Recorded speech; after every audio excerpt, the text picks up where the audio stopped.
Life Audio.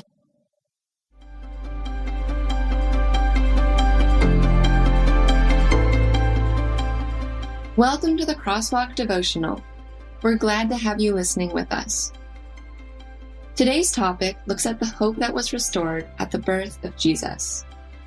We'll return after a brief message from one of our sponsors.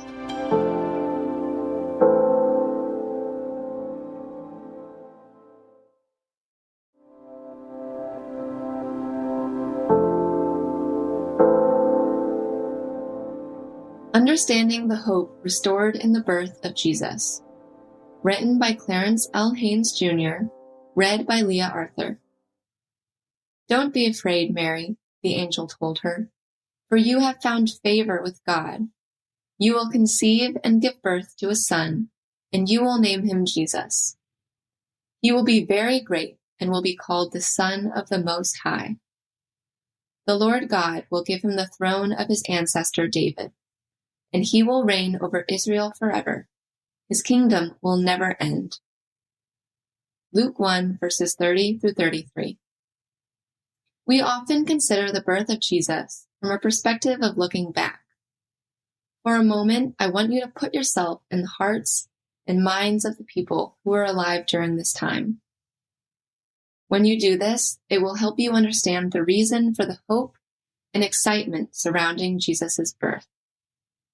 Israel had a glorious past as a nation. The history of Israel began with a promise to Abraham.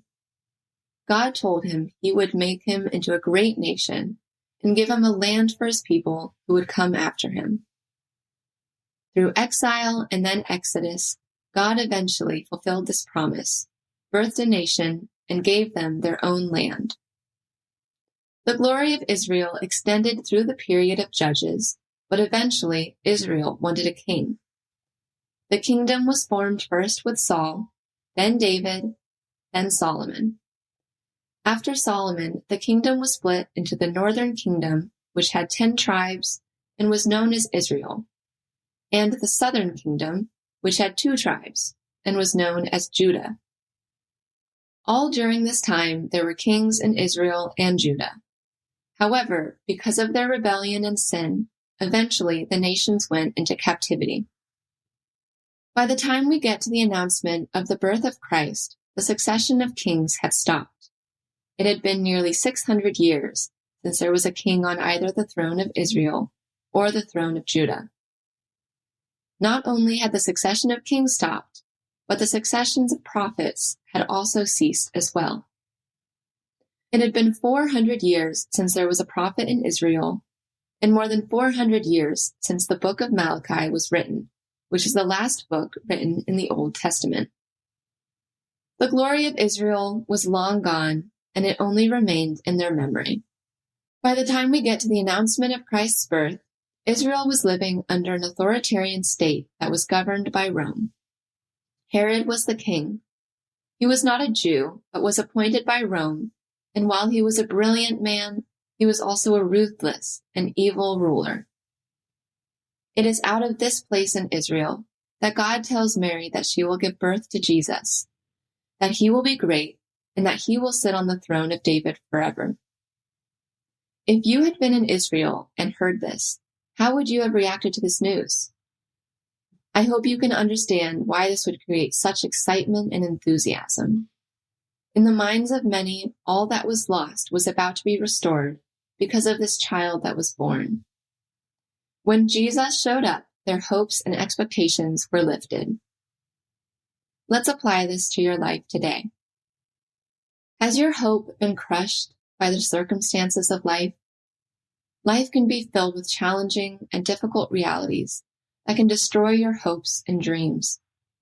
It can get to the point where you stop having expectations, because what is the use? It is in these situations when you need Jesus to show up. When he arrives on the scene, he brings with him all the power and authority of heaven. Because he is with you, there is a reassurance everything will be all right. When Jesus shows up, your hope and expectations go up. This does not mean it will go the way you expect, but you can be confident the end will be for your good. Remember the disciples and followers of Jesus were expecting him to restore the nation of Israel, but Jesus had a bigger and better plan in mind. The same is true in your situation. Let his presence give you hope and confidence to know that he is with you, and the end he has for you will be greater than you could ever imagine. Intersecting faith and life. Here's a quote from John C. Broger to ponder. Quote, "The hope that God has provided for you is not merely a wish. Neither is it dependent on other people, possessions, or circumstances for its validity. Instead, biblical hope is an application of your faith that supplies a confident expectation in God's fulfillment of his promises. Coupled with faith and love, hope is a part of the abiding characteristics in a believer's life." Unquote. Further reading. Rediscover a Thrill of Hope at Christmas. A Prayer for Christmas Hope, and 20 verses to prepare your heart for Christmas.